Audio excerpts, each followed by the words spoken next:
now's your chance to tell the truth. So on the night that we were arrested, I did want to shift all the blame towards Zach to protect Joe at the time. This is 18-year-old Nicholas Kowalczyk, one of 3 men convicted in the killing of 20-year-old Alexa Bartel with a rock. I can say confidently that the rock that I threw out of the vehicle that I said was too big for me to throw is the same rock that Zach brought into the vehicle to throw, is the same rock that was used to kill Alexa Bartel. On the night of April 19th, 2023, Kowalczyk, then 18, was riding in the front passenger seat of a truck with 2 friends, Joseph Koenig and Zachary Kwok, when they threw a 9.3-pound landscaping rock through the windshield of Bartel's car as she drove on Indiana Street near the Rocky Flats National Wildlife Refuge. The rock struck Bartel in the head, killing her instantly and sending her car off the road. The trio had been throwing rocks at cars for weeks leading up to that night, with attacks dating back to February 2023. On the night of the murder alone, they hit 7 vehicles, injuring 3 drivers before Bartel was killed. After the crash, the group took photos of the scene without checking on Bartel.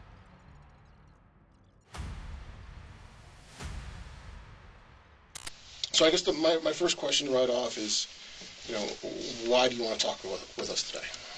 I feel like there's a lot that I was initially untruthful with. Obviously, it was a very traumatizing situation. Never been arrested before, so I was very nervous at the time.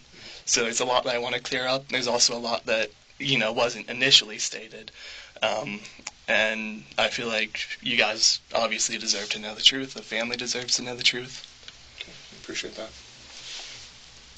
So where do you want to start? It's up to you. We could just go back through the day again, because there's a lot that obviously I've had time to think about. There's a lot that came back to memory. There's a lot that I wasn't truthful with. So maybe just go back through the day if you have any questions. Well, let's just start here, since this is really your statement and your meaning. Why don't you just start where you want to start, and we'll kind of fill in with questions and clarify if that works for you. All right. So just start wherever you need to start. So I think just going back through April 19th would probably be the best starting point. So for a lot of that day, it was my day off. It was a Wednesday. So I spent the majority of the day at home, just doing school, getting all that done. I think it was around 5 or 6 that Joe Koenig, texted me. And me and him, we had a car together, a truck that we bought together.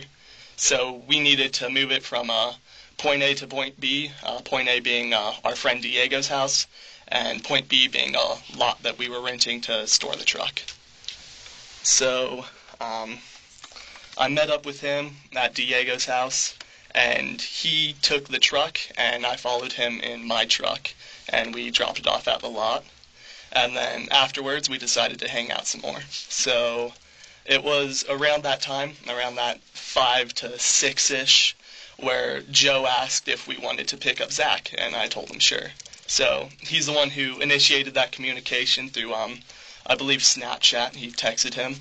So he texted him, and we went over to pick him up at his house. I think after we picked him up, we somehow got onto the conversation of air filters for cars, and I told them that I hadn't replaced mine in a while. So it was at that point that we ended up going to AutoZone to pick up a new air filter for my truck. And then it was also at AutoZone that while I was putting in the air filter on my truck, that Joe texted his friend Joseph Bopp to see if he wanted to hang out. And Joseph said yes. So we went from AutoZone, that was on 64th in Indiana, and we dropped by my house because it was on the way because I had to drop some stuff off. I dropped off the old air filter because I like holding on to those old parts. And then we went to pick up Joseph. I'm not sure exactly where he lives. I know he lives out east of where we live. So it was after we picked up Joseph. At this point, I was still driving the truck. That we were just driving around for a bit. And eventually, along the way, we were driving around for a while.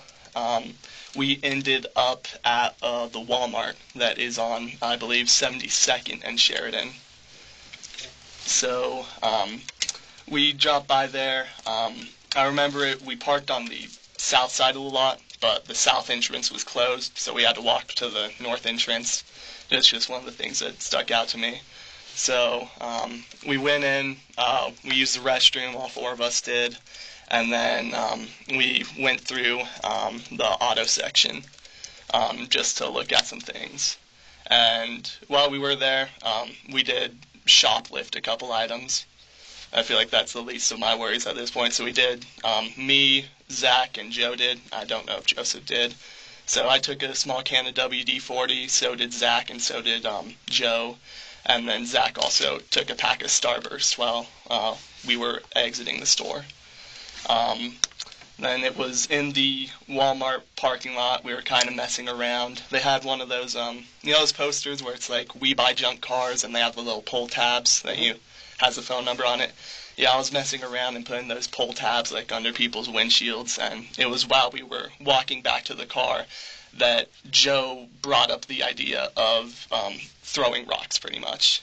And at this point, this wasn't anything new to me, and it also wasn't anything new to Zach. He had been involved once previously with us, so he knew what was going on. So it was also at this point that I let Joe drive the car, because I just didn't feel comfortable driving, I guess, while we were doing that.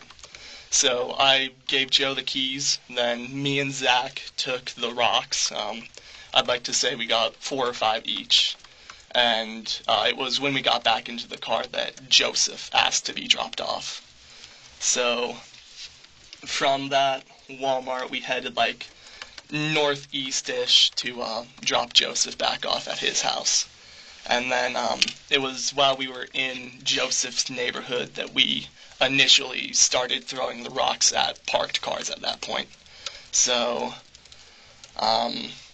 there wasn't like a whole lot of communication. It just happened. Like I said, we had all been through this before, so it just happened.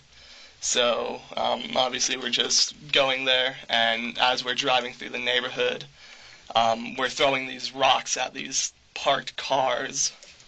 And I want to say after we exited the neighborhood, we started heading south towards, I think, a gas station, because I think that Zach needed to use the restroom again. So we dropped him off. Then me and Joe were still in the truck, and just to kind of mess with him a bit, we pulled away from the gas station while he was inside, so when he came out, he was looking around for us, so just kind of messing with him like that. And then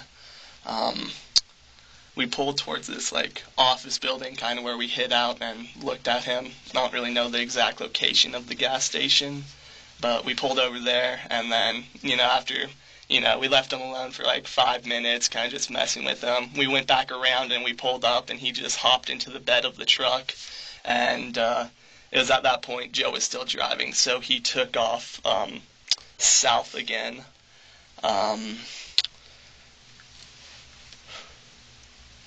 And then we hit a stoplight on the cross street was 80th, but I don't know the street that went north-south. And by that point, Zach hopped back into the car, and we were actually behind, I want to say it was a Land Rover, and so Zach was kind of messing, and he had this balaclava that he was wearing, but it was rolled up so it looked like a beanie. So he pulled the balaclava down, and he went to like the back of this SUV, and he was just messing with it, and he like folded not the windshield, the mirror in, and it was at that point that we took off heading a right on that stoplight. So at that point we were heading west back towards Arvada on 80th. And I want to say that while we were in Joseph's neighborhood, we threw all the rocks that we had, so we had probably 8 to 10 total. So while we were in his neighborhood, we threw all the rocks. So we headed on 80th, and then where it crosses with Sims, you can take a right, and then you can take a left, and you'll be in the Apex Rec Center parking lot. So we stopped in there, and me and Zach got out, and Joe rolled down his window, and me and Zach started grabbing like the landscaping rocks that we had in there, and we were grabbing them from this Apex parking lot and handing them to Joe. And we took a couple trips each between me and Zach. So I want to say by this point we probably had 15 to 20 rocks between all of us in the car.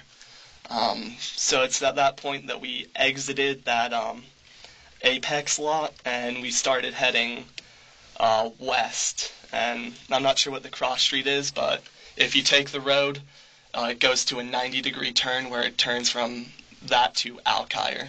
So we took that, and now we're on Alkire. And then we got caught at the stoplight that cross-sects between Alkire and I believe 86th is the cross street. So we were on the south side of that stoplight waiting for the red light. And on the northeast corner, there was a car that was abandoned there pretty much. So it was at that point that Zach was moving around behind in the passenger seat because he had the back seat all to himself. So he moved from the back driver to the back passenger side. And he pretty much told Joe as soon as the light goes green, speed up. So Joe did, and me and Zach both had our windows down, and we threw the rocks at this abandoned car that was there. So after that, we kept going northbound on Alkire, and then Alkire towards when it intersects with I want to say 96th Avenue is where it like kind of does a curve, and then 96 comes and curves, and Alkire continues northbound. So we turned right, so we were still on Alkire, and then after that, Alkire kind of does another 90-degree turn where it turns from Alkire to 100th. So it was while we were heading on between Alkire and on 100th, there's a dog park. So in that general vicinity, that's when Joe and Zach both threw a rock at. I believe that point it was the minivan that got struck. So they both threw one at the minivan. And so we kept going on Alkire, or on 100th at this point, and then we headed, we took a left, so we were heading north onto Sims. And when you're on Sims, on the west side of the road, there's like office buildings. So I believe it's like the second or third turnoff, you can head into this office building. And so Joe took a left into this parking lot, and we went around the back side of this building. So we were on the west side of this office building. And with how the lot was, it curved around the building, and then there was a roundabout out back, and then it went back around. And while we were going around the building, there was like this security golf cart out front, and Zach said, "You know how easy it is to push one of those things over?" And I told him, "Yeah, I worked at a country club for like 5 years. I've had to deal with that a time or two." So he was like, "Wouldn't it be funny if we pushed that over?" So Joe pulled up and parked, and me, Joe, and Zach all got out, and we pushed this like golf cart that was in the parking lot over. And as we were running back to the truck, Joe says he saw a security guard running out after us, but I can't confirm whether that's true or not. So Joe pulls back out of this lot, and he takes a right onto Sims. And it was while we were on Sims that he took a left into one of the neighborhoods. I can't tell you exactly which neighborhood, but it was in that neighborhood that we started hitting parked cars again throughout the neighborhood. This moment is pure group-induced de-individuation, the loss of personal identity within a pack. Notice the language. Funny, not dangerous. The speaker treats vandalism as a bonding game. His casual reference to his country club job suggests a chilling normalization of petty destruction. which psychologically primes the group for the much larger catastrophe just hours away.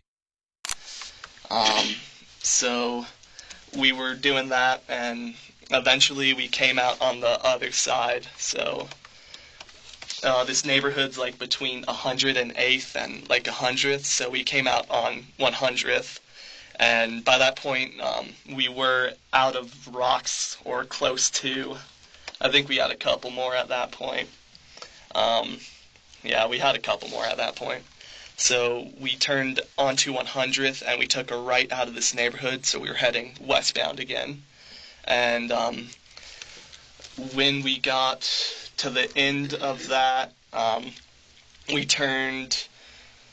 It's kind of confusing there. 100th turns right onto Sims, but then you can take another left, and it continues as 100th. So we turned back left on 100th. So now we're heading west on this, and the dog park's on our right, and up ahead we see the van from before, pulled off on the shoulder with the flashes on. And by this point, it wasn't quite dark out, but it was getting there, so we couldn't really see it. It was at this point that Joe was like, should we stop and ask if they need help? And I pretty much told them that was pretty big, given that what we had just done. And I think it was Zach who said, should we hit it again? And at that point, I thought I saw someone, but I couldn't be sure. So I was like, no, we probably shouldn't. So we just kept going past it, and then we hit that 90-degree turn again, so now we were heading south on Alkire. And then it kind of curved again, and we took the left, so we were staying on Alkire. And as we were heading past, it was like between 88th and 87th, there was like a car parked on the right side of the road, so it was on the west side of the road. So me and Zach both hit that one.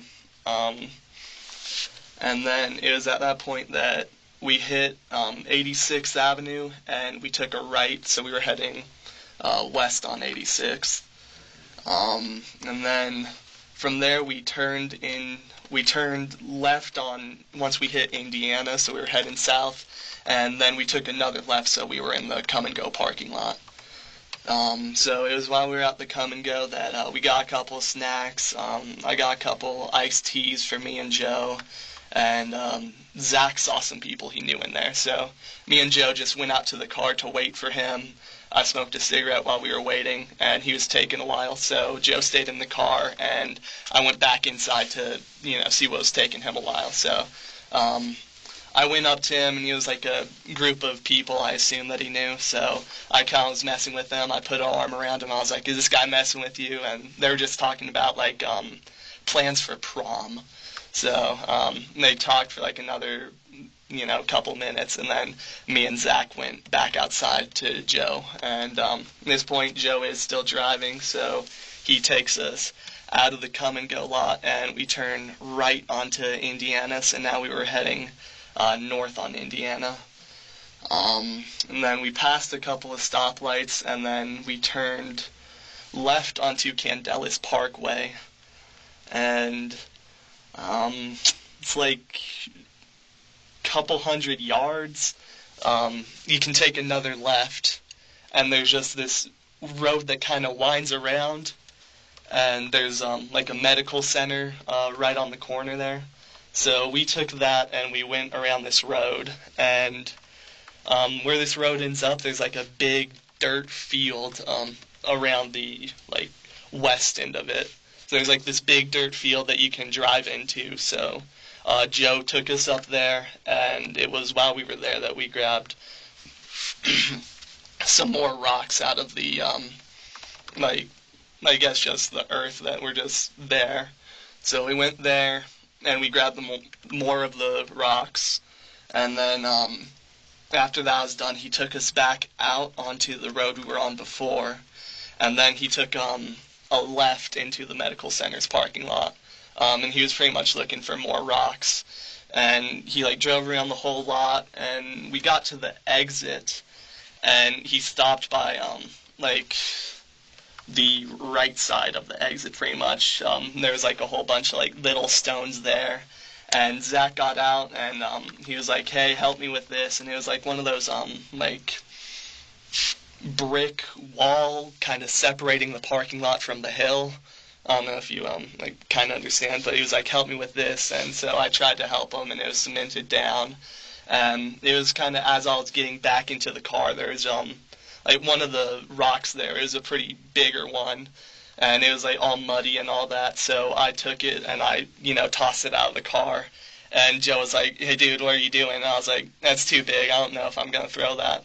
And Zach was like, if you're not, I will. So Zach got out and he grabbed the rock and he brought it into the back seat with him. So I had rocks at my feet and Zach had some in the back seat with him. So Joe took us out of this lot, and then we took a right back onto Candelas Parkway. So now we were heading east. And then we took a right onto Indiana. So now we were heading south. And then from there we took a left onto 86th. So we were heading east again. And then we took 86 to where it loops around Stanley Lake. And you can take a right on Sims, and the Stanley Lake Library is right there. And that's a place that me and Joe would always go to grab those landscaping rocks. So me and Zach got out, and we did the same thing. We grabbed handfuls and handed them into Joe. And then we got back in, and Joe took us out, took a left. So we were heading north on Sims, took another left. We're heading west on 86th. So we followed 86th, and then 86th, it turns into like Coal Creek, Coal Creek Canyon Road when we were looking at? Or like State Highway 72. It's one of those, like, really. So it turns into that while we're still heading west. And then it intersects with Highway 93. So we turned onto Highway 93, and now we were heading northbound on 93. So it was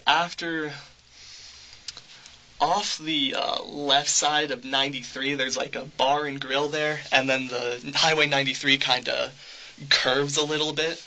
And it was after we passed that bar and we were like on the curve that Joe sped up and he overtook a car that was in front of us.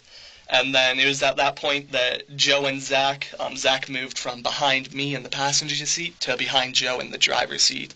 And they both rolled down their window, and they were throwing quite a few rocks. And I want to say at least 2 or 3 of them hit cars that were on Highway 93 that were coming southbound as we were heading north.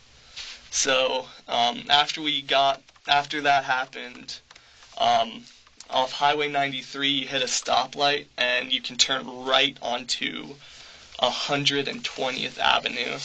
So we turned right onto 120th, and we followed that for like a mile or 2. And then with 120th, you can turn left onto McCaslin Boulevard. So Joe took that left, and it kind of winds down, and there's like a field on the left side, and there's like a whole bunch of houses that are on the right side. So while we were kind of winding down, there's like the first curve, and then there's another. And as we were on that second curve, Joe and Zach hit cars back to back. And I think Joe said to Zach, you take the second one. So it was at that point they hit the cars back to back, and we kept going, and we hit a roundabout that's right there. And you can follow that roundabout, and you can, at this point we're heading north, so we took the first exit and we were heading east. I believe that is Colton Road right there. So we followed that, and then it turns into like Flatirons Crossing Boulevard or something like that. So we took that, and then we turned right onto Interlochen Boulevard, I want to say. So now we're kind of heading like east, southeast, and then we took another right, and I believe that took us to Interlochen Loop. So now we're heading south. So we're kind of coming up the hill. And Interlochen Loop, it ends and it intersects with where 120th Avenue is. So we took that right and we were heading west on 120th. And as we were passing the airport, there's like two cross streets, one that kind of, it's hard to explain. One intersects from the south and one intersects from the north. And it was while we were in between those two cross streets that I kind of took one of the smaller ones and I like through my window, like kind of went up and over, if you kind of get what I'm saying. I don't know if I hit the car or not. But it was after that that we kept on 120th until you can take a left onto where Indiana is at. So we took that left onto Indiana, and with kind of that stretch of road, it's very hilly, so like it goes up and down. And as we were like at the top of one of the hills, we saw headlights coming towards us. And I believe that Zach told Joe at that point to speed up, and it was kind of, I don't know why I remember this, but I remember looking at the speedometer and Joe was going close to 80 miles an hour when we finally like crossed paths with the car. And it was also at that point that it was Zach that threw the rock, the final rock. And he kind of looked through the back windshield and he said something like, oh, I think he didn't say she because we didn't know who it was, but he said, I think they went off the road. And so Zach told Joe, we have to go see that. And it was kind of that like urgency, like we have to. Can't really like place an emotion to it, but so Joe kept going on Indiana, and then at the stoplight where you can turn left onto 96, he did a U-turn, and then I can't remember why, but we pulled onto the shoulder to pretty much throw the rest of the rocks that we had in the vehicle out of the car. So he pulled onto the shoulder. I had some at my feet that I threw out. I don't know if Zach did the same, but I assumed that he did. So after we did that, he pulled back onto the road. So now we were heading northbound on Indiana, and as we were passing, we saw the car that was off to the side of the road. And it was at that point that Joe pretty much was like, holy shit. And so as we went back up Indiana, and then we took a right onto 120th, and we took another right, and we kind of flipped around, and then we took a left onto 120th, and then a left onto Indiana. And with our third time passing the vehicle, Joe slowed down, and Zach took a picture of it through the back windshield of the car. And it was kind of like at that point where we were contemplating if they were seriously hurt.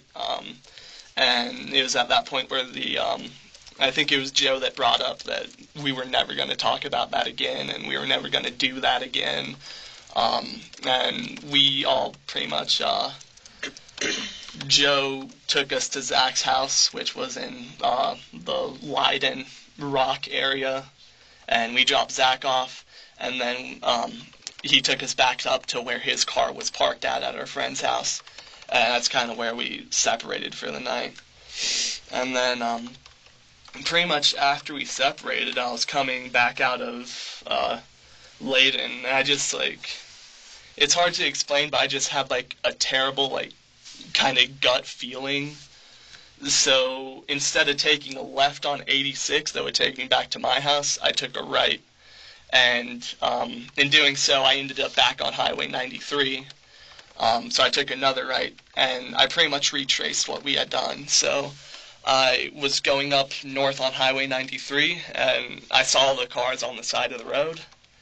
And then I took another right onto 120th, and when I was passing the intersection of 120th and McCaslin, I saw the red and blue lights down in the valley.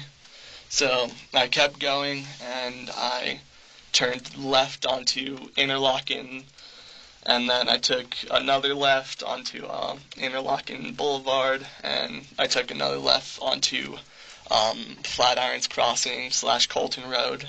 So now I was heading westbound there. And When I got to the roundabout, I took the third exit, and now I was heading south on McCaslin, back to where they hit the back-to-back cars. And it was while I did that I kind of pulled out my phone and I took a Snapchat photo of pretty much the cars and like the red and blue lights, and I sent it to Zach and Joe, pretty much saying that we.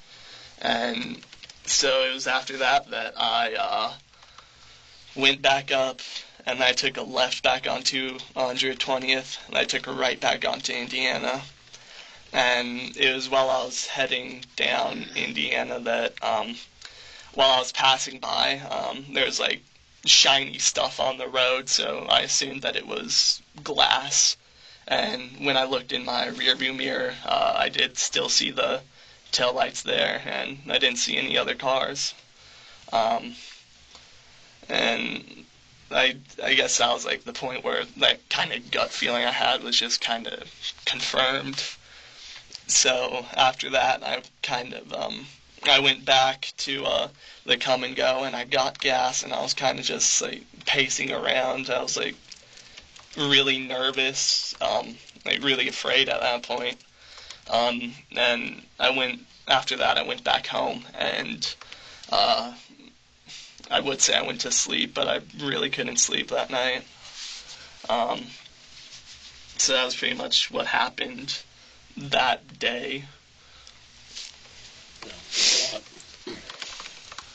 We'll take a deep breath and get some water. All right. Fair to say he remembers a lot of these turns because we had Google Maps up when we were going over everything. Thank you. Because we wanted to prepare, to make sure he understood. So he was asking if you guys were going to have a map today, and I said, I don't know. We did have one in case we needed it, but it sounds like you guys prepared well enough to do so. So Appreciate that's Well, we may go through the map. Yeah. Can we talk for a sec? Yes. Sorry about that.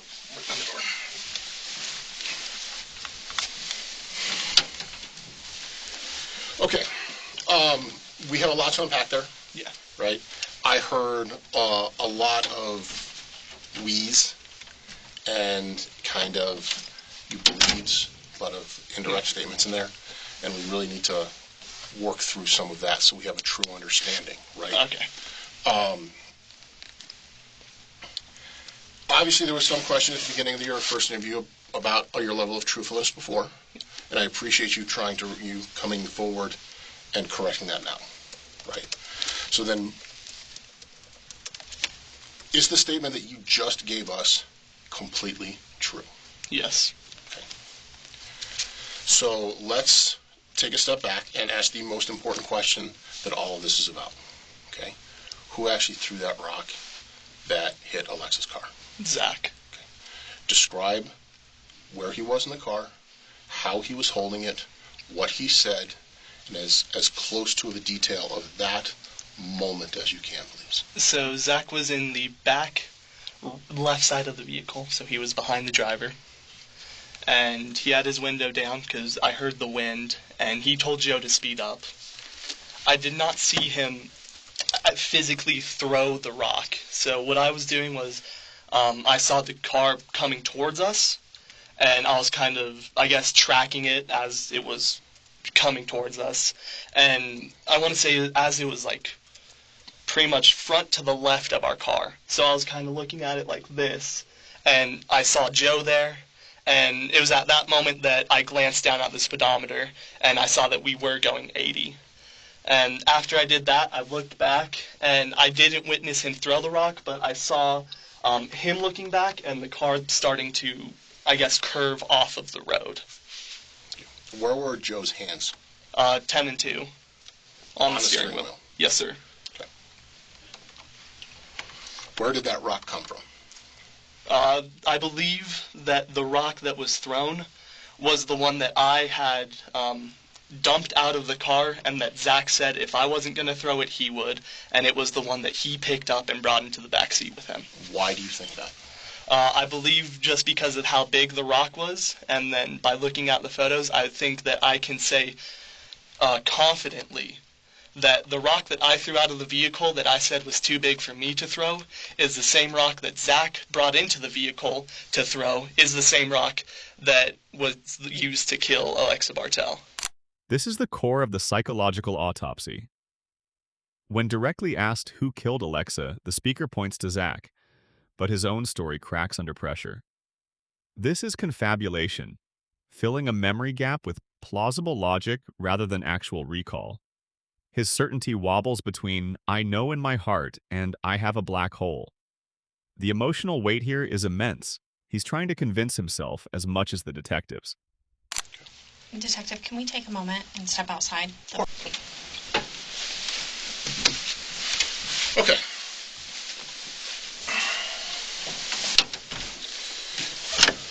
Let me explain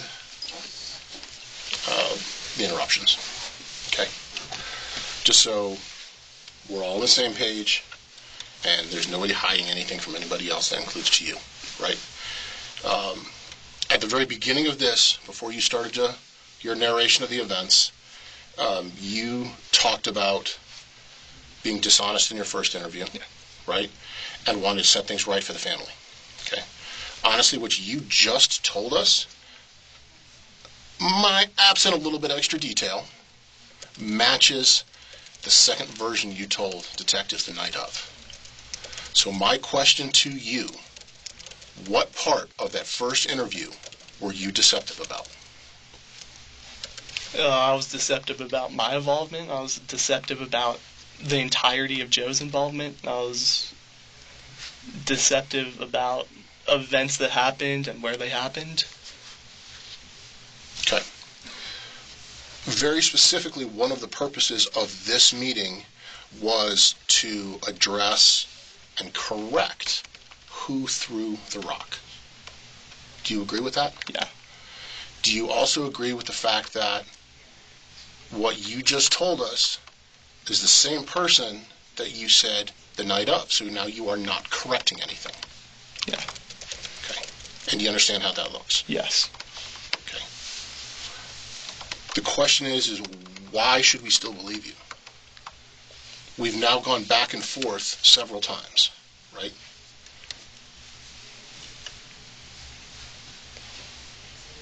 Well, let me ask you this. Is your story, has it been influenced by anybody? No, it has not. Through any of the Snapchat communications? No. Talk about your relationship with Joe and those conversations that happened in the first couple of days. After the event. So with Joe, immediately after, the day after, he sent me a screenshot of the news story that pretty much told all that happened. And he said that we needed to meet. So who's the we in that? That would be me and Joe. Okay, so just the two of you. Yeah. Okay. So from my understanding, on Thursday night, Joe and Zach met. And how did you get that understanding? That was from a group text that we were in, and they told us that we were going to meet, and I told them that I couldn't because I was with my dad that night. So it was on that Friday night that Joe pretty much reached out to me, and there's that loose language again. I don't want to know pretty much. I want to know what was said. So Joe texted me and asked if we could meet up, and I told him I could do it on Saturday because I work a half-day Saturday. Okay. So after work on Saturday, I went to Joe's work, which is at AutoZone, and we talked about pretty much what Joe brought up is that me and him, he was looking into other stories about similar events, and he was saying that we wouldn't get in trouble, me and Joe, because Zach is the one that threw the rock. Okay. And how did you reply to that? I was skeptical, but I was hoping that it wouldn't come to the point where we would have to find out. What do you mean by that? I was hoping that it would just I guess the best way of putting it, I was just burying my head in the sand and hoping that it would all pass over and that it wouldn't become a problem. At any point did Joe tell you not to talk about this? Yeah. How? When? And tell me about that conversation. So on the night that we were arrested, I believe that was the 25th of April, Joe texted me, and he came to pick me up, and he pretty much, There's the pretty much again. Just tell me what he said. He took us to Dairy Queen, and he bought us ice cream, and he told me that if anything should happen, we should have a code word, which he came up with as moose, and he also said that not to talk to the police. Okay. What was your response to that?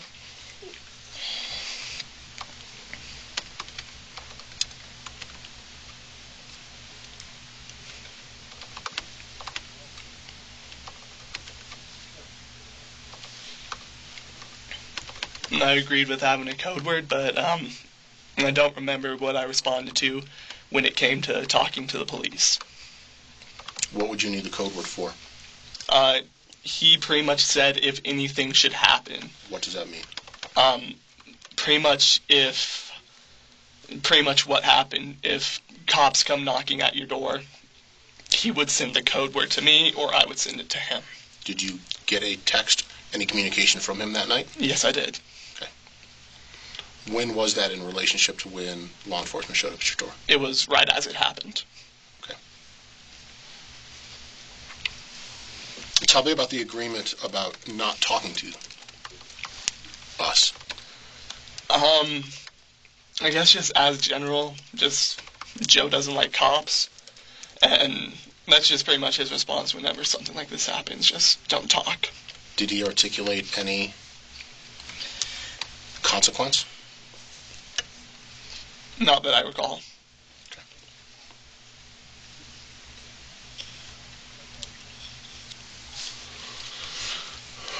So let's talk about then the intent for this meeting being to clarify who threw the rock and correct who threw the rock. And if I may just interject with the specific wording that we came here for. So we learned on December 14th the following information, and this is why we're here. Mr. Karolczyk was not honest in his interview about who threw the rock that killed Alexa. In his interview, he stated it was Mr. Kwok who threw the rock. Mr. Kwok states in his interview that it was Mr. Koenig that threw the rock. Mr. Karolczyk was trying to protect Mr. Koenig for reasons that we will be able to explain. But Mr. Karolczyk has been very clear with us, meaning your attorneys, from the beginning that it was Mr. Koenig who threw the rock that caused the death of Alexa.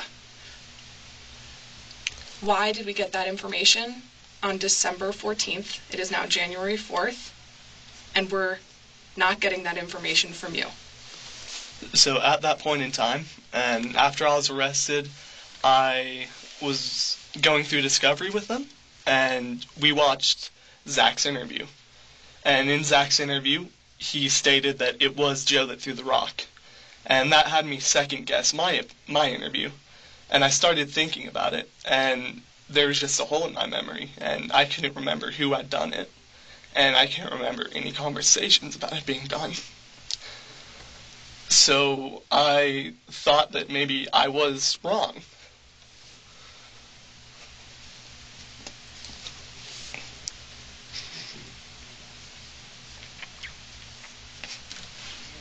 Sorry. So how do you now remember precisely where Joe's hands were on the steering wheel? Because I remembered looking at the speedometer, and he had his hands on the wheel. What's making you emotional right now?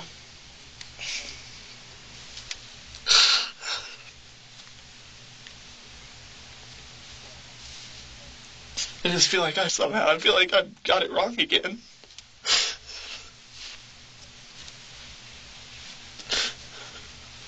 We're just trying to understand. We're here because you were going to correct one of the most important pieces of information, a very important conflict in what you said and what Mr. Kwok said. we're trying to get clarity on that because there are two different versions of who threw the rock that killed Alexa Bartell. And one of you is lying. You read in the proffer agreement that we can subject you to a polygraph examination. How do you feel about that? That's fine.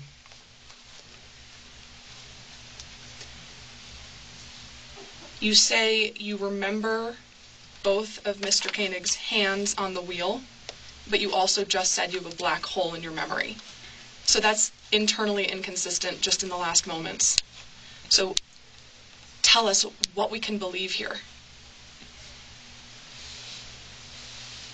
I said at the point when I was arrested, there was a hole in my memory. Because when you go through something traumatic, you try to block it out. I had 9 months to think about that day.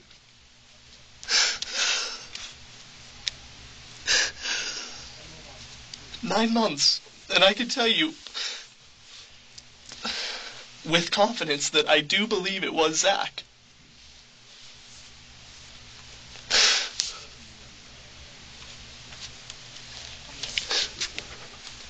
Tell them why.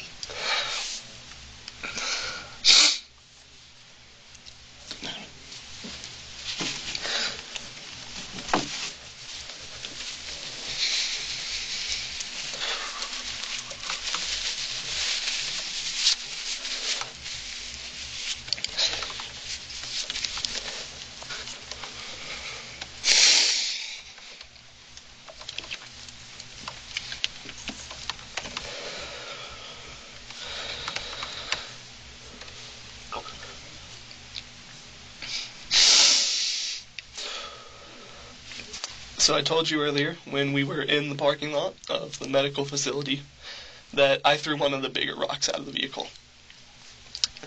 I told you that Joe said, "What are you doing?" And that Zach said, "If you're not going to throw it, I'm going to throw it." Zach got out of the vehicle and grabbed that rock, and he brought it into the back seat with him. I believe that that is the rock that killed Alexa. I believe that because I have seen the photos of it, and I think that it was Zach that threw it. I think it was Zach because at no point in time did I see him hand a rock to Joe. At no point in time did I hand a rock to Joe. What we did was I would set rocks on the console and Joe would grab them. There was not a rock on the console for Joe to grab. Zach has the rock in the back seat that I think killed Alexa, and he doesn't pass it. In fact, he tells Joe to speed up as we see the car that is coming towards us. I didn't see who threw the rock, but I know in my heart that it was Zach because of what happened that night. You were sitting in the front passenger seat. Your eyes were open. You were not under any intoxicants. How can we believe that you didn't see who threw the final rock? It was dark in the vehicle. There were no lights on, and it was late at night. I didn't see any movement in the vehicle. I already told you that I was tracking the car, but my eye caught the speedometer. I don't know why, but it did, and I saw that we were going 80. And I didn't see the car again until I turned around and it was already heading off the road. And there was no conversation after the throwing of that final rock of, "Whoa, Zach, look what you did," or "Whoa, Joe, look what you did," because obviously there would be discussion about who did that, who threw that final rock. There would be an understanding between the three of you of who threw that final rock. There was none of that discussion that I can recall.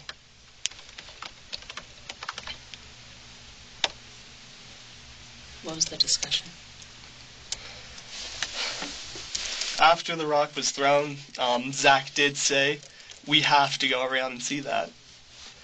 So we did, and that's the only part that I can remember. I remember when we passed it the second time after the rock was thrown, Joe said, "Holy shit." And on the final time, that was when the photo was taken, and I can't even remember if Zach told Joe to slow down or if Joe told Zach to take a photo. I can't remember. Did you see the photo? I did.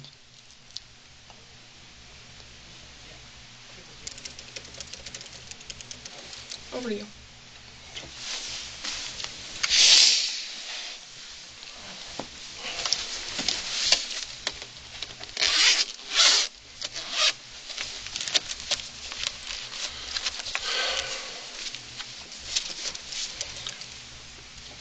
It sounds like Zach was way more involved than originally positioned. Is that fair? Yes, Okay. I already told you that he was with us on a previous instance where When? we did something similar. When was that? It was a few days before April 19th. Okay. It was probably around that weekend, and it was me, Zach, and Joe, and we were driving around. I want to say it was down near Morrison, and I had a bunch of these glass Topo Chico bottles in the back. I had a case of them that I was drinking, and what we were doing is we were going around, and we were just throwing these glass bottles on the road and at cars. So Zach was already involved with this kind of behavior when we did it. How was it brought up that night in comparison to the 19th? That night it just kind of happened. There wasn't any conversation because the objects were already in the vehicle. We already had the glass bottles there. I know you've provided a lot more detail than we had from the 19th, or from the 25th. But let me go back and rehash just a couple details. All right. Okay.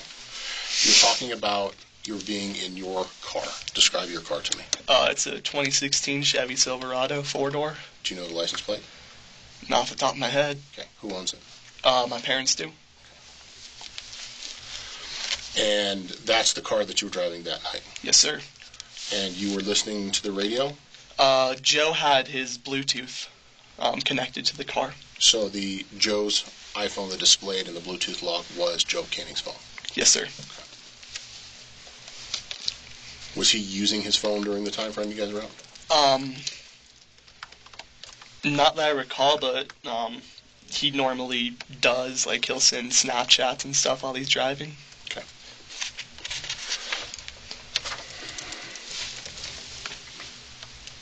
So let's bring us to, you're at it was the Walmart where you picked up the first set of rocks, right? Yes, sir. How did you select the rocks?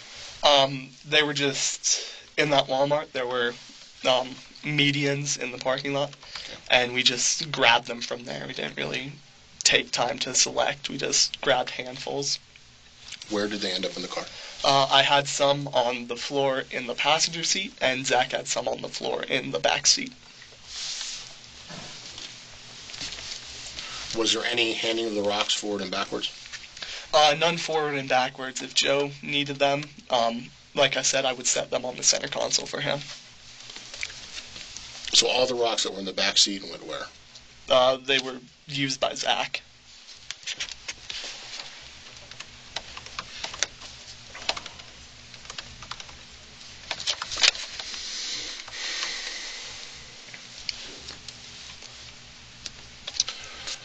So let's talk about, again, everything leading up to that final rock.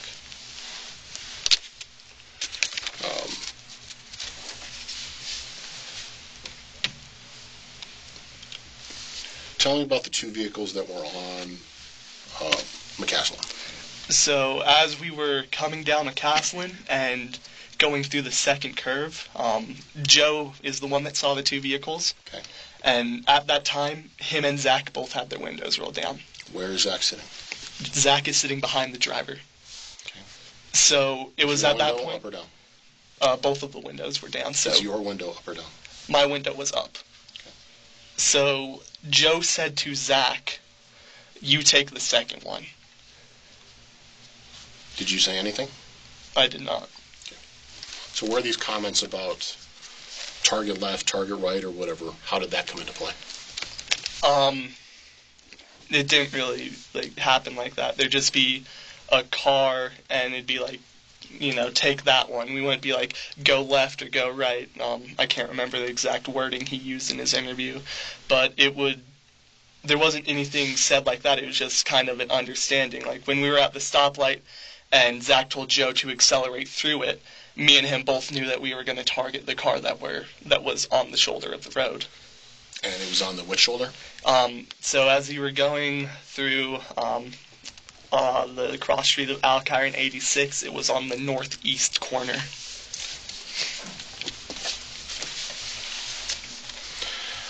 How many rocks do you think you threw in total that night? Between all of us or just me? Let's start with all of you.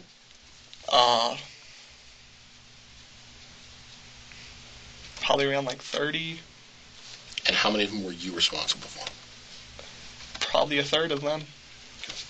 Were you all evenly throwing rocks at various times? Pretty much, yes.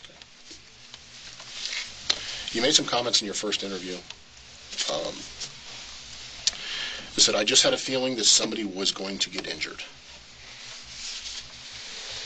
Let's talk about that. When did that happen?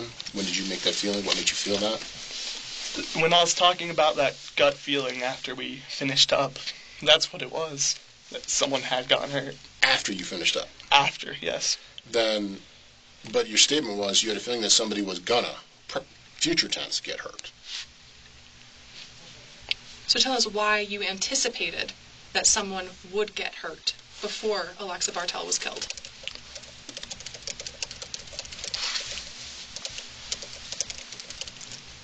I don't know. I mean, doesn't it make sense? Yeah.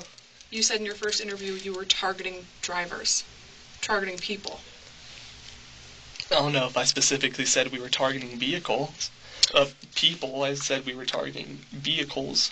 Said you took it a step too far for targeting people who were driving at night. I thought I was mentioning vehicles, but okay. I have no... I don't know. Why would it be okay to target a vehicle and not a person?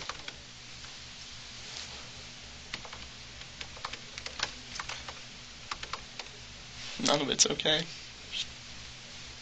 But you made a differentiation, even what you just said, that you were talking about cars instead of people. I did. It doesn't mean any of it is okay. Are the consequences different? I don't know. Can you use your common sense? So if you're targeting a vehicle without anyone in it versus targeting a human being, tell us what that looks like.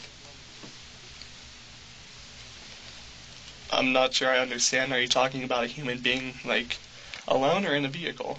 When you saw the minivan on the side of 100th, and you didn't throw rocks the second time because you saw a person there, why?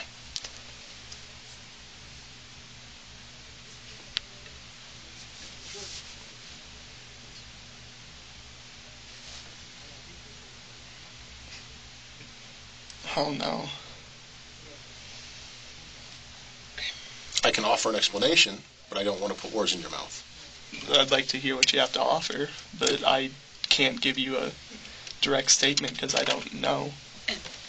Maybe, let me know if I'm off. I think what they're asking is, why is it worse to throw a rock at a person than a car, or vice versa in your mind?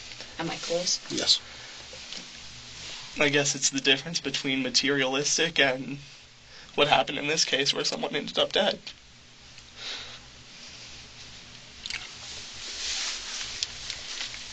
Did you feel like that at any point during that evening, that somebody else could have ended up being dead?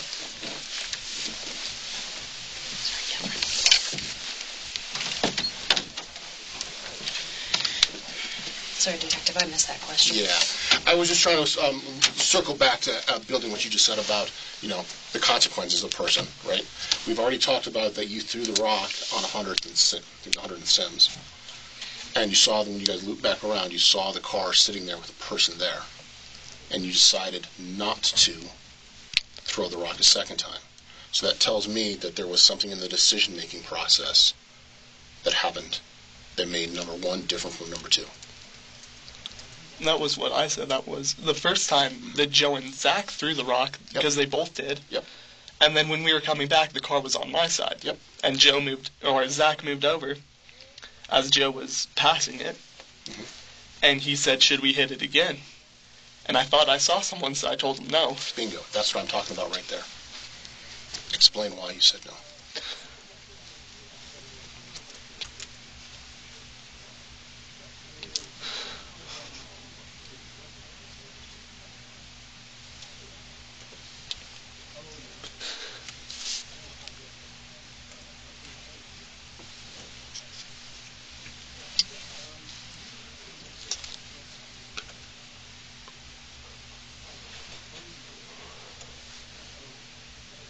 It felt wrong going against a person versus just going after a car. Okay.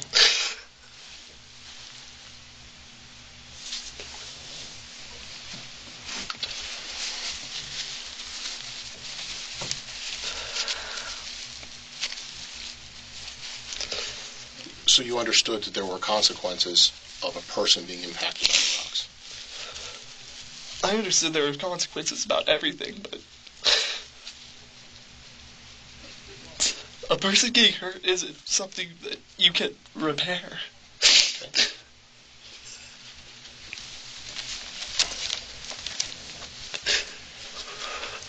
So that was Mr. Grossmar that was in that minivan. Was it Tipton?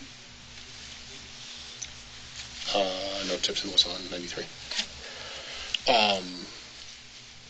There were still 5 more vehicles that were hit with people in the cars before Alexa. Why did you keep throwing?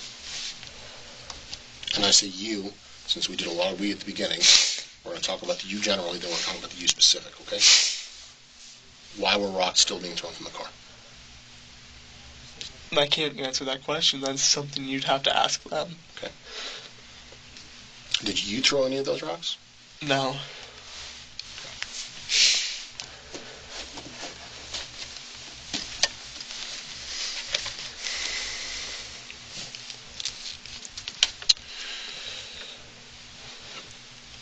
Another thing that really caught my attention in your interview was you talked about you encouraged throwing the rocks.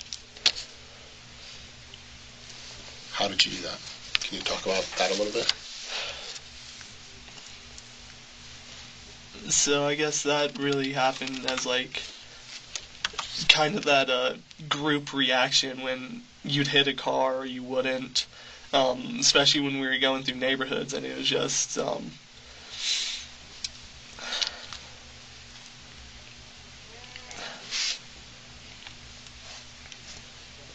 don't know, causing damage, and you just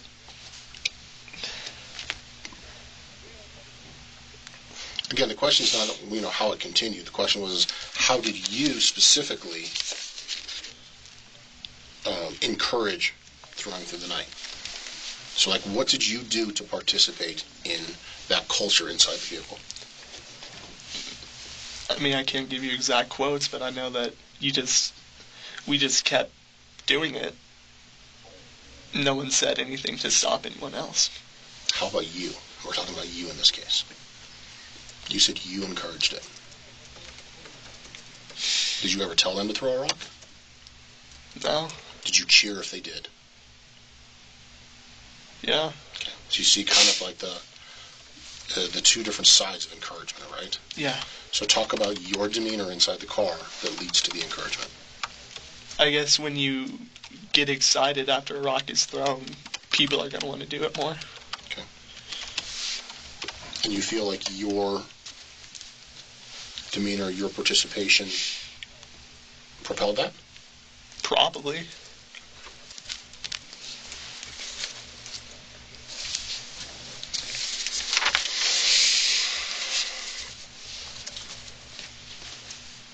I'd like to shift gears a little bit and talk about some of the other events.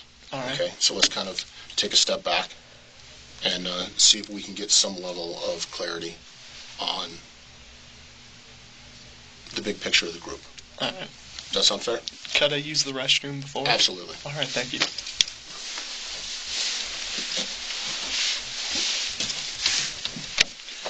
Hang tight for me for a second real quick. All right. In the interest of the rest of the day, and I know being in here is very stressful, let's just talk about a few other incidents and we'll kind of work towards the end of this. Is that fair? All right. You had talked about going out, I think, 10 different nights in your interview. There's a couple of very specific ones that I would like to talk about, and then you can fill in the gaps. Okay. Let's talk about Saturday night. This would have been April 1st. All right. It's the statue head. Okay. Where did you get it? So that statue head, I told you how we bought the truck, me and Joe did. Mm-hmm. When we bought that truck, there was a whole bunch of just stuff in the back. Now, which truck are we talking about now? So this is the old Dodge. It's like a 1970s Dodge that me and Joe bought as a project car. Is that the camouflage one? No, so there's another one. Yeah, Okay. so Joe has the camouflage one. Then Okay. me and him have the silver one. Okay. So the camouflage one is the one that was photographed at Joe's house. Yep. The silver one's the one that was photographed at Come and Go. So there's two different Dodges. Okay. So when we bought that Dodge, the dude who owned it had a bunch of stuff in the back. And when we bought it off him, he just let us keep all the stuff. And that statue head was among the things he had in the back of the truck.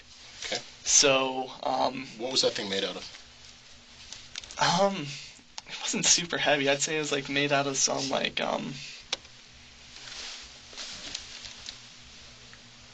oh no, it wasn't like, when you think of a statue head, like it wasn't marble or rock. It was hollow on the inside. It was pretty light, so I'm not sure exactly what it was made out of. Okay. What'd you do with it? So with that statue head, we started the night off, and me and Joe, we were in my truck, the Chevy, and we were driving around and we were just taking pictures with it at a whole bunch of different places. Okay. So we went to there's like a memorial for Rocky Flats, so we went there. We went to Come and Go, and we went to AutoZone and McDonald's. We went to all these different places. When we were at the Come and Go, the manager there said that he would buy it off of us. He said he'd give us $20 a piece and he'd buy it off of us. Okay. So we're like, all right, we'll let you know. We still wanted to take some more pictures. So we went, I believe a couple of the photos taken were of one with me holding it next to an Ames truck. So that red truck? Yeah. Whose truck was that?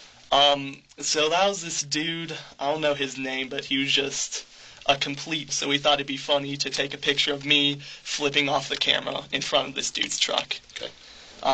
So we took that, and then we had the one in front of the Arvada police station with me holding it above my head. Mm-hmm. That was the police station in Whisper Creek. So it was after we finished with that one that we exited Whisper Creek. We took 87th to the east out of Whisper Creek, and we turned right onto Alkire, heading south. And it was at this point that Joe is the one that said, wouldn't it be funny if we threw this statue head?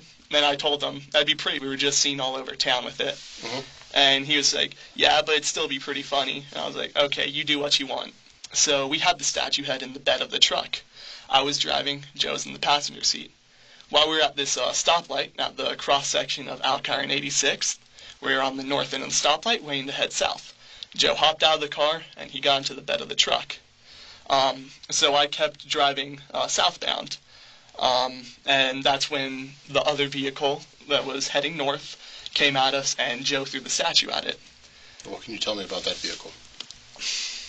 I believe it was a sedan, but I cannot be 100% certain about what type of vehicle it was. Color? I think gray, but like I said, I can't recall much detail about that night in terms of what the vehicle that was struck was. So after we hit the vehicle, I kind of had like a moment because I didn't think he was actually going to do it. Because like I said, we were seen all over town, and you guys have security footage of us with that statue head. So we kept going to Alkire and took that sharp left, and I pulled into the where the baseball fields are there, out behind the Apex Rec Center. Psychologically, this is post-offense rationalization, taken to a pathological level. The speaker acknowledges the stupidity, yet still goes along with it. His passivity, "you do what you want," reveals a fatal lack of internal brakes. He's an accomplice by inaction, watching Joe commit a near-identical crime and feeling only a moment, not a moral imperative to stop. And Joe hopped back in the car, and I was like, dude, what the hell? And he was like, he was kind of funny, though. And that was what he said. So with me still driving, we went back around, and we go back towards Alkire, and we start heading southbound, and we see all the little pieces of the statue head along the road, and we see the car pulled off to the side. So I can't remember anything that was said, but we kept driving around, and eventually we made it back to that area, and it was at that point that Joe suggested that, we pick up the pieces so that they couldn't be traced back to us. So we did, we picked them up, and we dumped them out in that, you remember that same dirt field out by the medical center that I was talking about? Mm-hmm. So there's a fence that separates that dirt field from the reservoir on the other side of the fence. So we took all the pieces that we had, and we pretty much threw them over that fence. And that's pretty much how that whole night transpired. So you were in your project truck when that happened? And when we threw the statue at it? Yeah. We were in the Chevy when that happened. Your Chevy? Yes. Okay, the black one. Yes. Okay.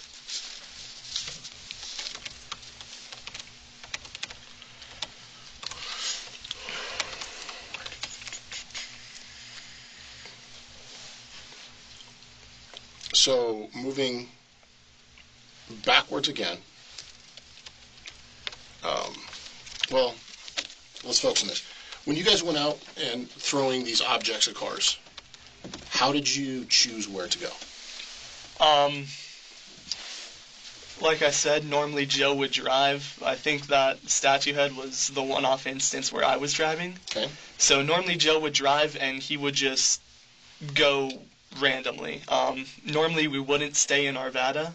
I remember a couple times where we went down to Morrison, we went to Golden, Wheat Ridge, and south of us pretty much, and then southeast. So we tended to stay away from Arvada in terms of when we went out, but Joe was driving, and he didn't really drive like he had a pre-planned route. Did you have this in the plan for the night when you went out? Like this was going to be your goal for the evening? No. So normally it would just happen where we were hanging out. Either we'd be working on a truck, or we'd be going to the Grizzly Rose, or we'd just be going getting food, and it would just come up. Okay. Like how would it come up? Like walk me through what that sounded like. So normally there wouldn't really be any conversation about it. It would really happen where there were a couple spots where Joe liked to grab the rocks. I mentioned the Stanley Lake Library, the Apex Center. There's one down south. I can't remember what it's called, but I could show you it if I had a map. And he would just go to these spots, and he'd be like, "Hey, Mitch, grab some rocks." Would there be still some level of activity around Arvada? Yeah. I can remember a couple of instances. How about that last weekend in February?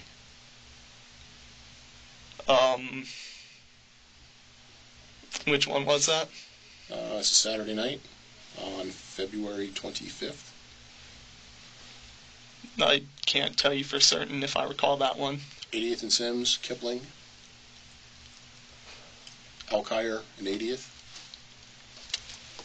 Was that the one where he hit the dude's mirror?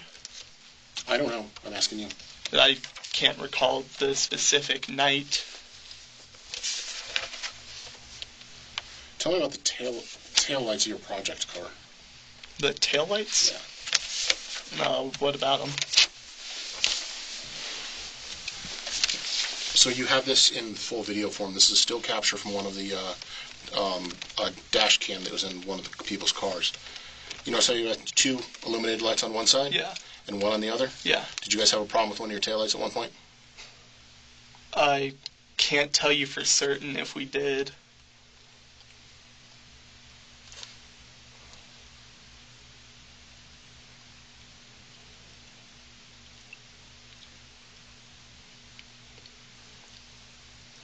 I think that might have been with the camouflage Dodge that had that problem at one point, but I can't be 100% certain that it was. Okay.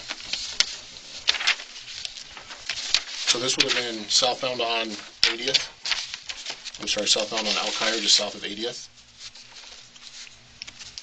On that last weekend in February? All right. Do you remember that?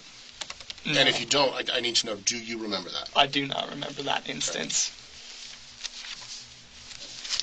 Can I just ask, how then did you know, referencing yourself, is that the one where the mirror was knocked off? I made a guess based on discovery that came out that would be a specific instance that you would ask about, but I don't remember the entirety of events. So, having reviewed all of discovery, what incident that you've read about in all of discovery are you responsible for?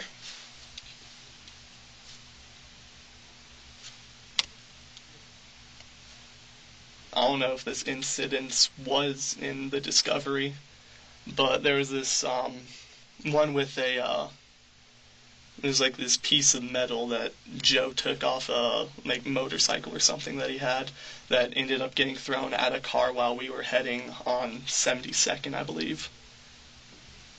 Okay. So, Investigator Minko, I mean, if you know of, you know the name Kurt Sela, for example, because you've read all of discovery. So, can you tell us, are you responsible for throwing the rock at his and his wife's vehicle? I don't recall the name. So, but you've gone through all of discovery to know all of... I haven't gone through the entirety of discovery.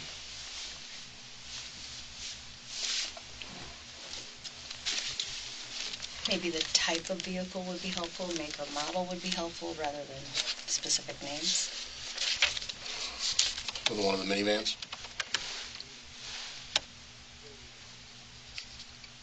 The only minivan that I recall is the one that was on 100th. Okay. We did this late at night. I don't recall the vehicles that got impacted.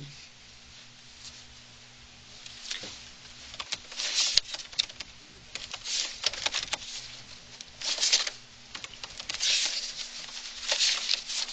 Do you know that area fairly well? Arvada? Yeah. Yeah. So this is off of just Google Maps. Do you recognize this area? So there's 72, West 72nd itself, Kipling, Sims, 80th. Yeah. Do you remember being involved in an event, 2 cars back to back in this area? Same night?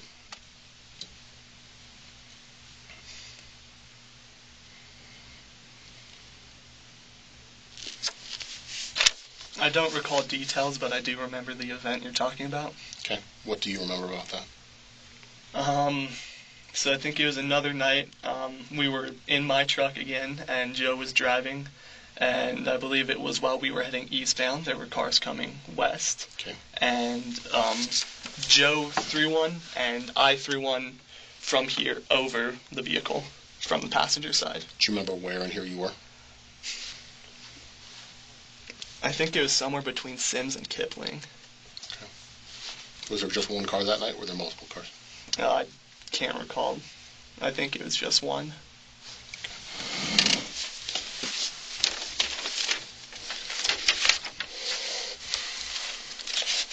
And what about south on Alkire, just south of 80th Avenue, right after that incident on Sims and Kipling? Because there were 2 rocks thrown that night, so tell us about that. Can I see the area you're referencing? Because I Yeah, don't. it's all contained in that map. So south of 80th on Alkire? Here's 80th. Here's Alkire.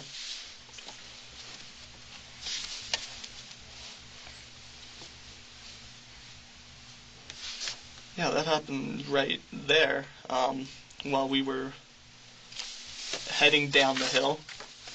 There's another car coming up the hill, and a rock got thrown at it, and I thought it smashed the windshield because we saw pieces of glass. Do you want me to circle the area? Yep, if you could just put like a circle or an X or mark it to some degree. So I think that happened somewhere around here. Okay. Do you want me to mark the other? Yes, please. I think that happened somewhere in there. Okay. You said the rock got thrown. Who threw it? I think that was the one that I threw over the vehicle. One or both? That one was me and that one was Joe. Okay. What else do you remember about those two? Not a whole lot. I just remember this one stuck out to me for some reason because I remember the area. And which car were you in that night? We were in my Chevy. Okay. Did you ever have an issue with the taillights in your Chevy? No.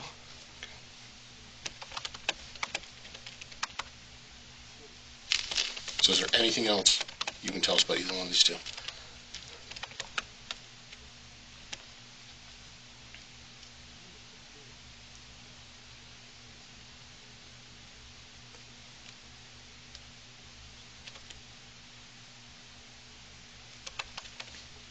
The weather, what you guys were talking about, mood of the night, how the night started, how the night ended.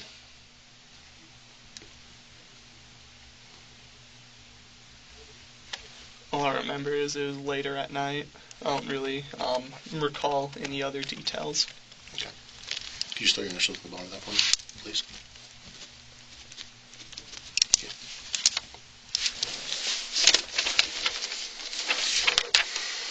Did you ever throw anything else other than what we've talked about? Told you about the statue head. Mhm. Told you about the fender. Can you And tell the us more rocks. about the fender? So, actually, can I see the map again to kind of show you? So the fender was off of this motorcycle that Joe was working on, and the bike was a complete, and so he was pretty much disassembling it. And while we were on 72nd, Mhm. we were heading west, and there was a car heading east, and it was right in that area right there. Okay. That Joe kind of, I guess, frisbee tossed this fender at the car that was coming. And we saw the car pull up over here, and we kept going. We took a right, and I believe at that point we did go home. Okay. So, because I'm going to have to type this up later, could you do me a favor? Like, write Joe Fender there. Hope you can read my handwriting. Yep. Sorry. And you said this was you? Yeah. Okay. You want me to say Nick Rock? Please. And then, yep.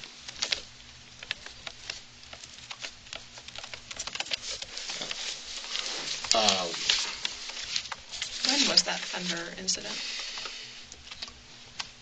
I'm sorry, I can't recall an exact date.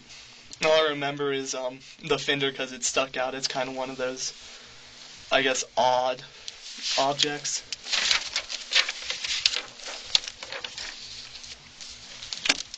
How about anything that didn't cause damage? You talked about some bottles before, right? So that was in the Morrison area. Okay. I don't recall like exact neighborhoods, but I believe it was like kind of on that road that leads into Red Rocks and a bit south of there. Okay. And it was just bottles. We throw them like on the road, and I think a couple even got thrown at cars. Okay. And when was that? Like April. There was a big concert going on at Red Rocks, so I'm tempted to say it was April 20th. Do you know who the concert was?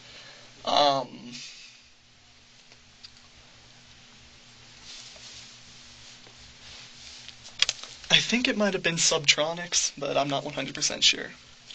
So the day after Alexa Bartel was killed, you were throwing bottles in Morrison?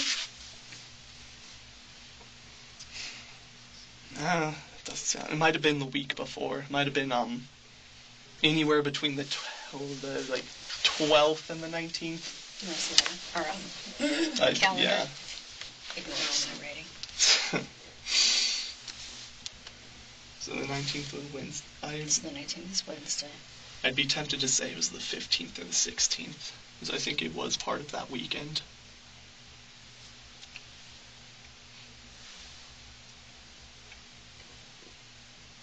So the weekend before Bartell.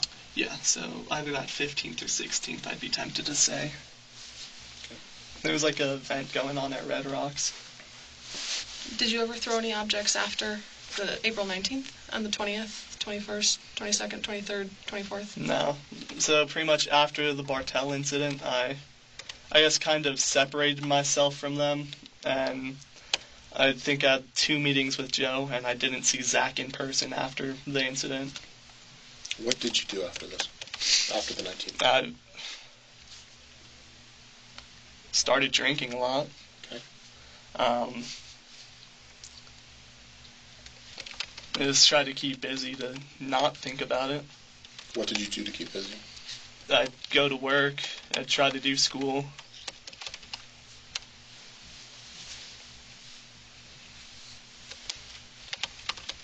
Did you talk to anybody? No. Did anybody ask you what was wrong? No. Do you know what the other 2 did? Other than what you've seen in Discovery and Court? Aside from the meeting that was talked about in the Snapchat group chat, I have no idea.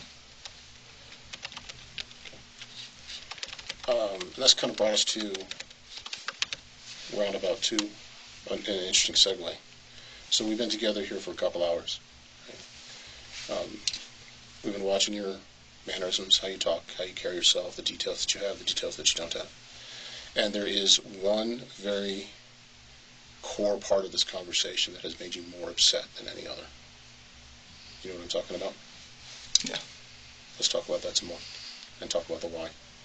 What is it with the conversation between you and Joe that has you so upset?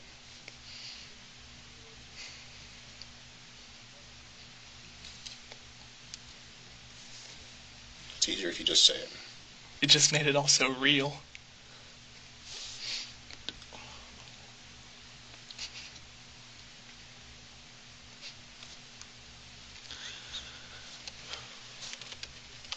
When you read something like that on the news, you can't imagine that that was something that you were involved in. But then when it gets put into words, it just makes it all so real.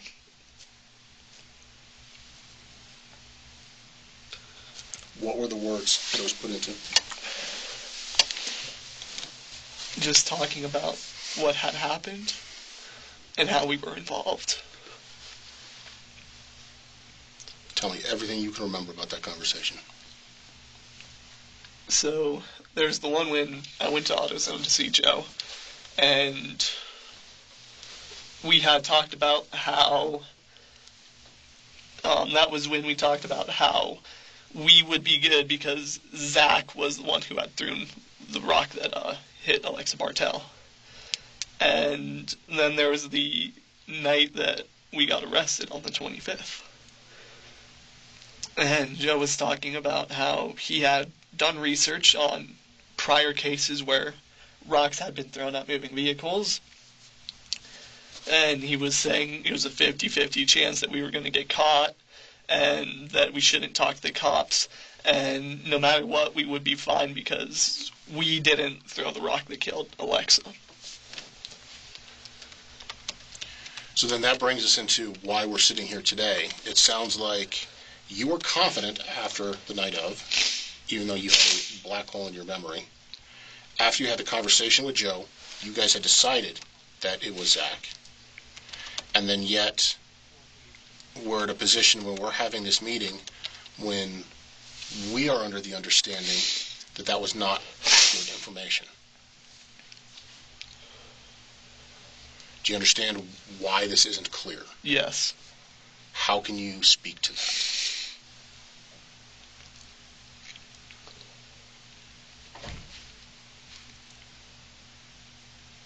So on the night that we were arrested, I did want to shift all the blame towards Zach. Why?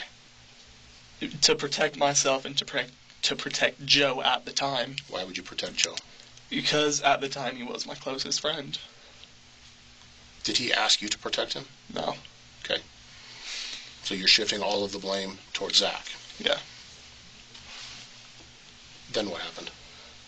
Well, after the fact, I realized because no matter what, they don't care what happens to me. So I shouldn't care what happens to them. Who is the they in that sentence? After we all got arrested, Joe and Zach don't care what's going to happen to me. And I shouldn't care what's going to happen to them. I should stop trying to protect them. Okay. Stop trying to protect Joe. This is a raw shift from external allegiance to pure self-preservation. The language is stark. Psychologically, this is the collapse of the group's unspoken contract. It's also the moment the audience might believe him because admitting you've been used is harder than admitting you've lied. His motivation finally aligns with the truth, which makes his subsequent struggle all the more tragic. Have you had any communication with them indirectly through family? No. Directly? Anything? No. No. There's no jails. There's no notes been passed to the jail that I don't know about? No. Okay. The only communication I've had is a porter came up to me and he said, "Hey, Zach was talking about you." Okay. And I told him I don't care. Was there any more to that conversation? No. Okay. How did that trustee know you? So he watched the news and he was in a unit with Zach, and then he became the porter for my pod, for my unit. Did Zach ever, let me rephrase it because you wouldn't know that part of it. Did he ever try and give you anything from Zach? No. Okay. All right. So the question really comes down to is why do we believe you now? Why should we believe you now? What can you provide that we don't already know, that you're just not regurgitating something that's in discovery of substantive value?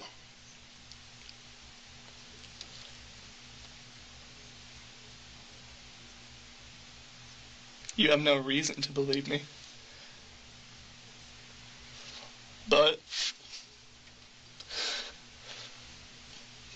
I also have no reason to protect anyone anymore. I promise you, what I am telling you is the truth.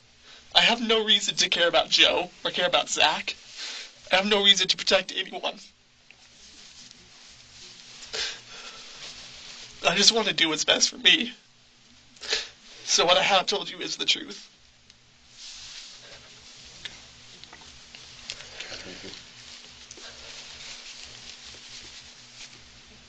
Why did you tell something different? That it was Joe that threw the final rock in December?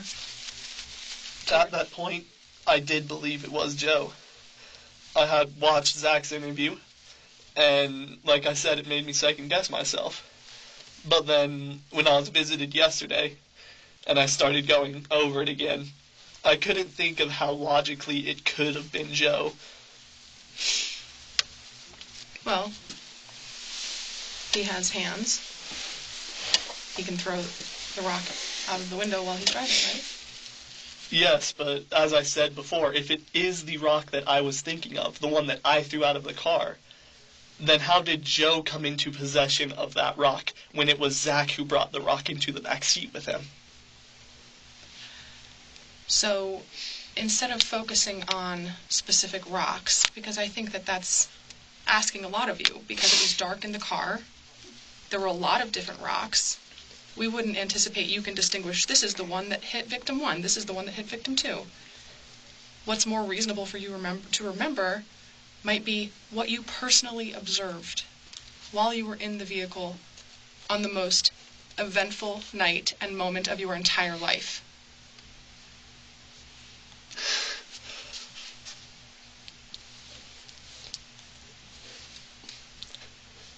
Why don't you go through that part again? All the conversation, music, lighting, everything that you remember.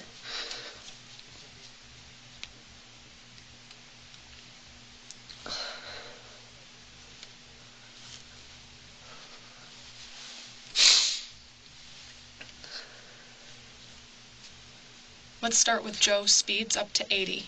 So You see the oncoming car lights of Alexa Bartel's car. we saw the lights. There were no lights on in the car. It was dark in the car, and we were heading towards her car, and we see the lights come over the hill. And it was at that point that Zach had told Joe to speed up. And then I heard a window roll down because the wind, and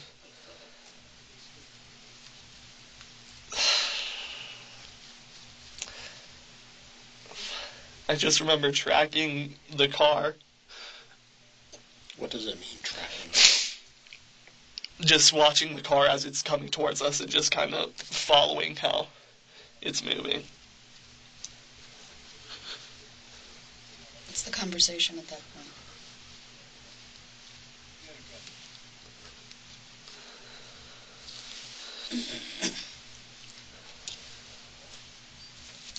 I wish I could remember. Was it happy or sad? What's the mood?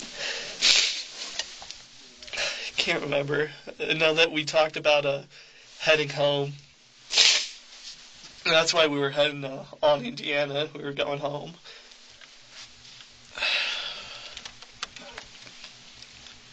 So you see her lights coming towards you. You see that Joe's driving 80. You hear wind. What else do you see and hear? Tell us exactly.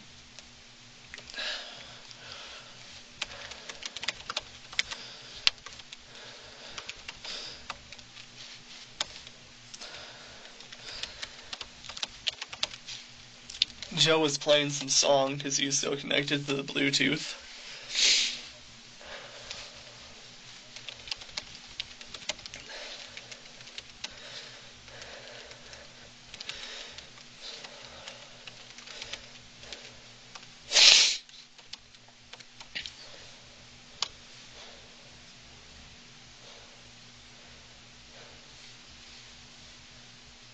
I don't think his window was down, but I couldn't tell because it was so dark out.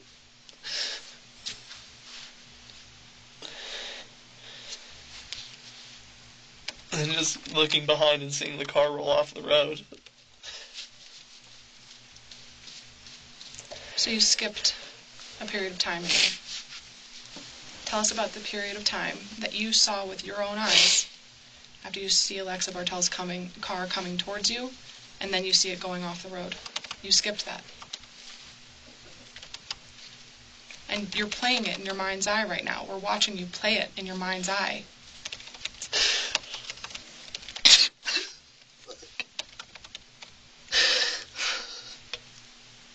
Now's your chance to tell the truth.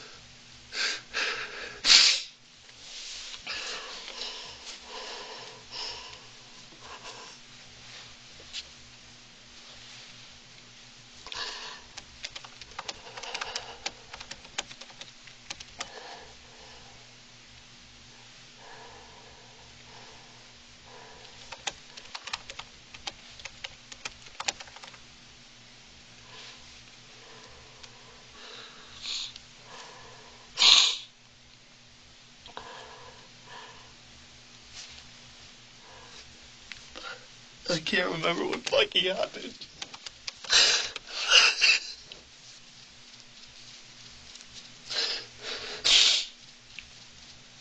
Is it believable that a lack of memory would make you cry this hard? We're watching you play a memory.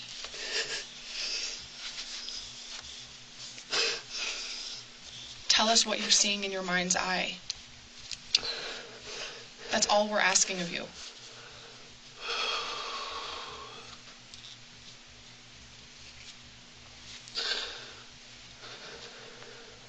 And this is an opportunity for you to tell the truth. We're asking for that. That's the reason we're here. Trying.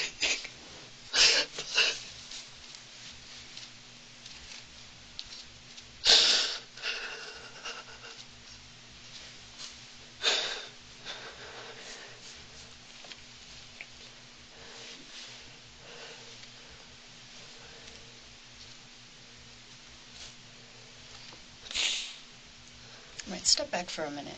When Zach says Joe speed up, what did Joe say? He just sped up. I don't know if he said anything in return. Did he ask him why? No. Did you ask why? No. Did you say anything to Zach? No. Did Zach say it from directly behind you, or was he behind Joe? Could you tell where the sound was coming from?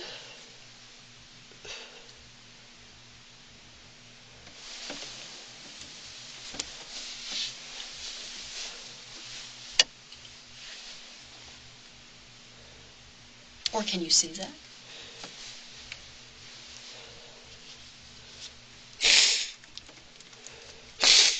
He was in between us and he was moving to the left.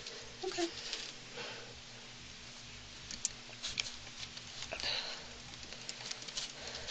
So Joe sped up. How do you know Joe sped up? You could hear when the car is speeding up, you can hear the engine. Okay. Did you ask Joe, what are you doing? Why are you speeding up? No. Does Joe seem excited? Cheering, happy to do it? Does his demeanor change? No. Okay, nothing noticeable? What about Zach? Can you hear any rustling around in the back seat where rocks would be clinging together, or did you remember hearing anything from the back seat?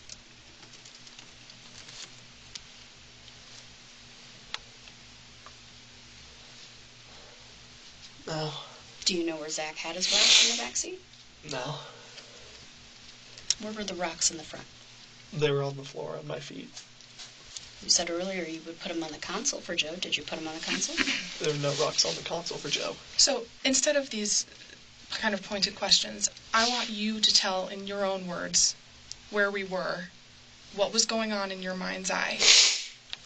You also said something that struck me, that you're trying to tell the truth versus I am telling the truth. Please tell us the truth without these pointed questions, with what happened after you see the headlights coming towards you. We're going back to this again, to then seeing Alexa Bartel's car going off the road, because you are struggling so hard with that, and to share that with us. And that is the entire reason we've been here for hours. Are you going to tell us the truth about what you see in your own mind's eye? Yes. Please do that. This is your opportunity to tell us the truth about that moment.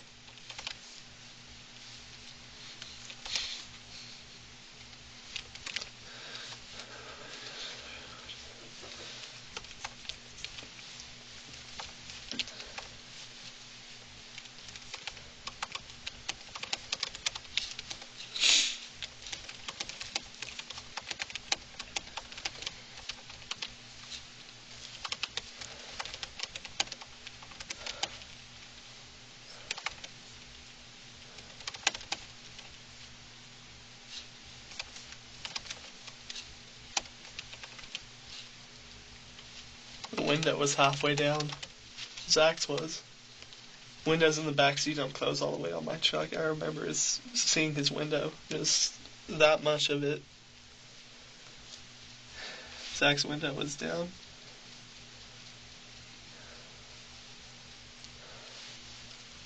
And I looked past him and I saw the car going off the road.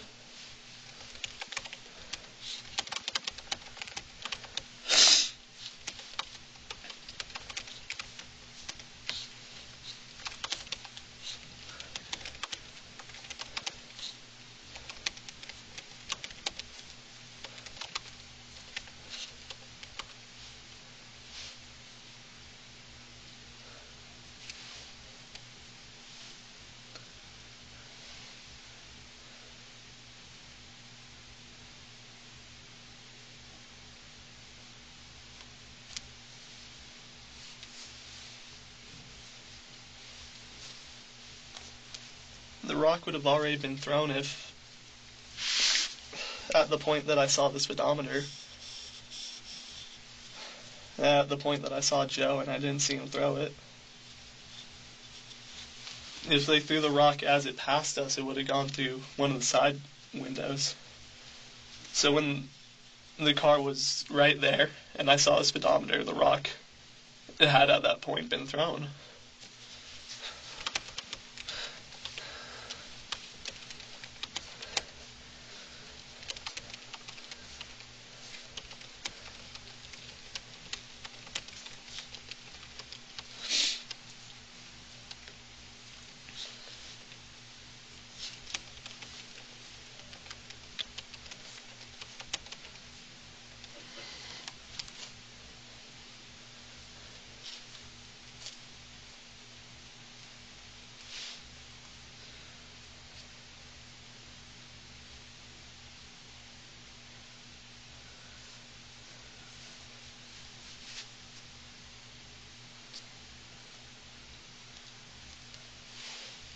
What's keeping you from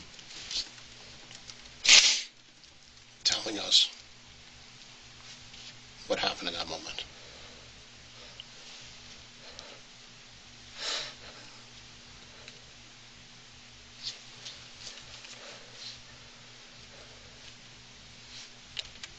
There's something that's stopping the story as you tell it. That's interrupting your mental process as you're running through it. What is that thing?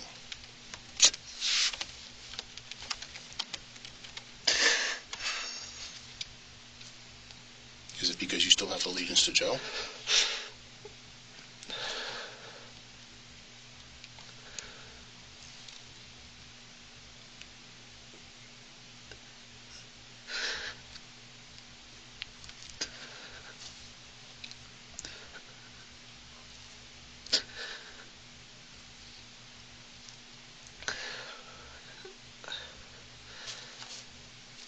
I can't think about that moment without thinking about what had happened. I don't want to think about what had happened. None of us do, but yet we're here. You're not the only one that relives that night every day. But you are the one that was in the car that has the memory.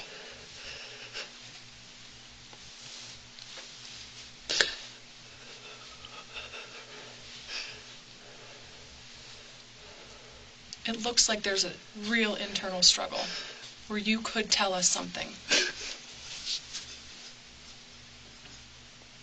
but you're not.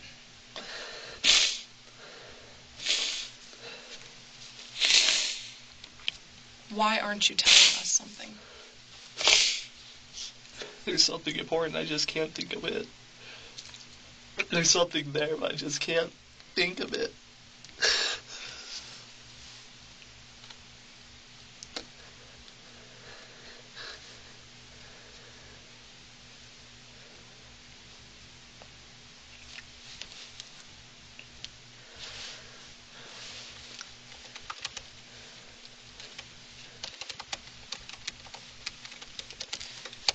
You said in your first interview that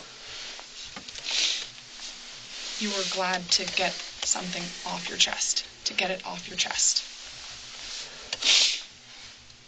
Is there anything else you can get out and not have to carry any burdens and carrying any dishonesty within you,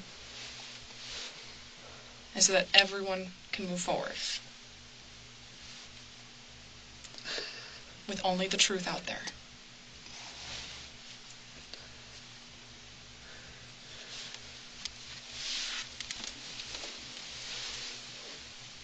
Because you said it was a lot for you to carry in that first interview.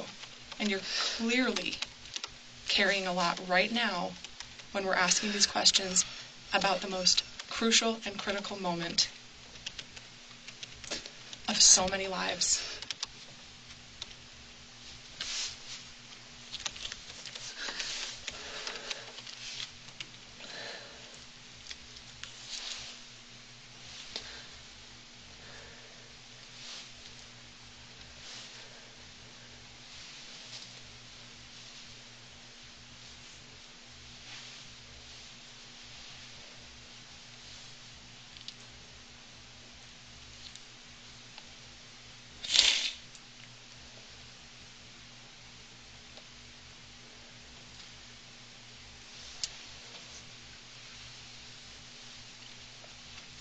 Are you able to stop weighing whatever it is you're weighing in your head and just decide to be completely truthful?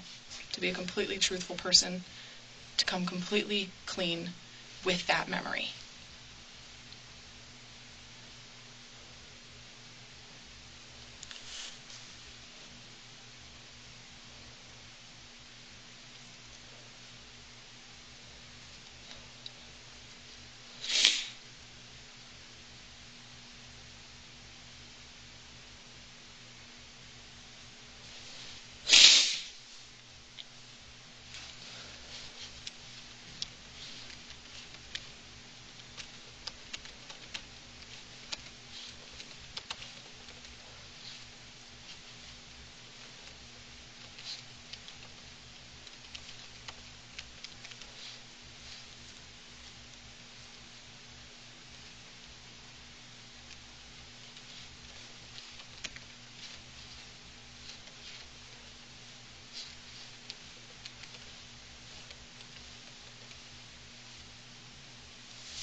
So can I just go back a little bit? You and Joe essentially made a pact to not talk about this, right?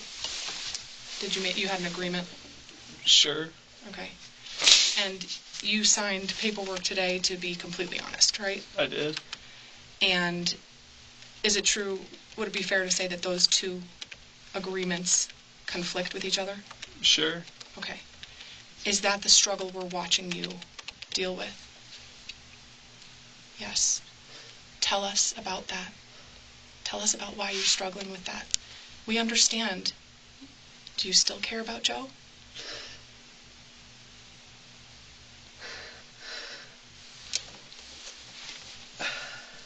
No. Okay. I just want to do what's best for me. Okay. You said that that is the struggle. Is that the struggle right now that you're dealing with? The internal struggle that we're seeing?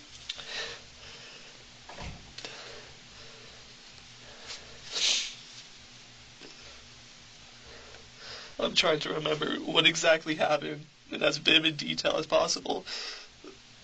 But there's like this point in time where I just can't. What is that point in time?